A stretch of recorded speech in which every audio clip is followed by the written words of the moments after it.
No aga kui selle, ütleme, kui võtta nüüd see 4 miljonit lahti. Ei, see on rohkem väärindamine kui see, et ta läheks laevadega või autodega Eestist minema, aga ma loodan, et see lõpeb väga kiiresti ära Eestis ka. No me küsime elupõliselt saetöösturilt, et kas 40% on jääk?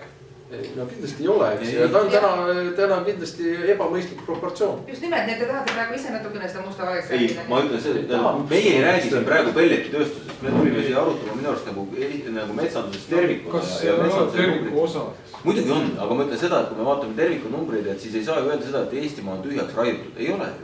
Mina pole seda või? No, me kuulsime, et kõik nii, aga mul oli tükk aega, ma tahtsin lihtsalt kommentaari ära ütelda, et kui käis väide, et Keskkonnaministeeriumis ei tehta midagi, siis tegelikult kui te vaatate neid numbreid, et kas või see, et kaitstava metsa osakaalu kasv, et kui 2000 aastas oli 8,5%, siis 2019 14,1%, et ega siis see mets sinna kaitse alla ka päris niisama ei juhtu ja selleks on kindlasti inimesed tööd teinud, et ta sinna kaitse alla läheks. Nüüd on teine küsimus see, et kui palju me tahame seda metsa sinna kaitse alla.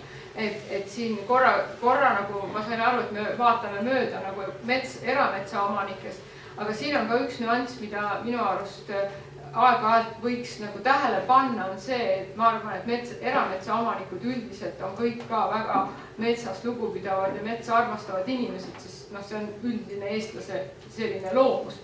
Ja kui siin peab nagu väga targalt vaatama seda kompromissi, et ega siis need lagelaied ei ole ainult riigimetsas, need on ka erametsas, aga miks nad seal on täna see, et erametsa omanik, kui ta saab metsa omanikuks, või mingi muu looduskeskkonna omanikuks, siis hästi tihti põrgatakse selle vastu, et tekib hirm, et looduskaitsjad leiavad kas kellegi pesa sealt, mingisugune, keegi elab seal, kes on looduskaitse all ja siis on ta selle investeeringu teinud ja ta ei või enam seal mitte midagi teha ja kõik.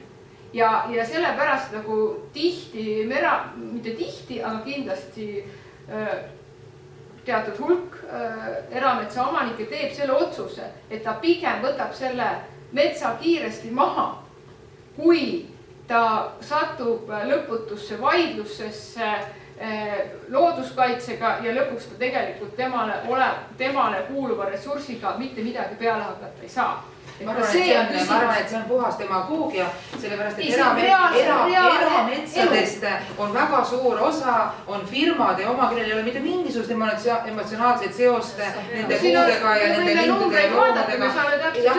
Meil ei ole jällegi mõtet, et saite mingit füüsilisest isikutest maa 653 hektari. Olete võtnud need bukletid ette, aga... Ei, no ka, kus te siis vaatate? Need on meil kõigile kätte saada, me saame neid vaadata. Siis ei saa öelda, et see on demagoogia, see on fakt, see on siin kirjas. Ei, ma räägin teile, et erametsa omanikest on väga suur osa firmade omanikud. Füüsilised isikud 470 000 ja füüsilised isikud 650 000. Jah. No siis on järelikult neid on rohkem. Rohkem ja, aga 40% ei ole ju neid, kes suhtuvad nendesse, lähevad seal puid kallistama ja väga emotsionaalne side nendele. Ei ole ju. Füüsilised isikust... Ma ei oska öelda protsenti, ma räägin, et suur hulk on neid, pisut üle poole seoses sellega, et kuskil on mingi teine äärmus ja meil on vaja leida see kompromiss, et ka seda juhtus. Aga kas teile siis ei meeldi, kui kaitsealune liitleb sinna pesa ja ta jääks ellu? Minule meeldiks muidugi see, aga me peame arvestama sellega. Kas te läheksite seda pesa puude raiuma või? Kas te läheksite selle väärtusega? Las me ise rääkida ainult see. Miks ei ole küsimus? Ma arvan, me ei ole tulnud siia, siinpool lauda ei ole mitte keegi, kes kaitseb hirmsalt puidutööstust või sealpool lauda on kõik, kes nagu vihkavad puidutööstust või metsa.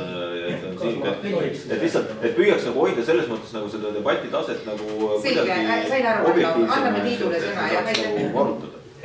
Fakt on ju see, et kui meil on raielang, nüüd oli jutt, et probleem, et just lageraietes on, siis seal tuleb välja 40% tuleb palki. Paberipuu tuleb ka, sest ega ta ei ole nagu pallimärt, läheb ühesuguse silindrina üles ja lehed ja kogu lugu. meie mets on ju need, on ladva osa, sellest tuleb paberipuu ja küte. Ja paberipuud on 24 ja kütet tuleb kuskil 36. Ja kui me nüüd räägime, et pelletist, ma ei ole üldse nende kaitsja, et oli seal 4 miljonit tihumeetrit ja te ütlesite, et kas seal võib palki olla, ega see 4 miljonis kindlasti ei ole palk, seal on osa küttepuid ja osa on ka paberipuid. Miks seal paberipuid on, sest ega meil paberipuu läheb ju välja, sellepärast meil endal paberipuidutööstust ei ole. Ja miks on seal osad ka palke, sest nii palju ma metsaga jah tegelen, näiteks RMK-l on kohe tuhandeid laoplatse, kui mingi raie ära lõpeb, seal käivad ju suured rekkad ja alati jääb kuskil 5 tihumeetrit minukest palkiga maha. Ja ega eraldi sellel autot järgi saadeta ja kui ta näiteks kevadisel ajal ta läheb siniseks, siis ta enam palgi kvaliteedile ei vasta. Ja ma tean, et siis pannakse üks rekka sõitma, kes korjab need 5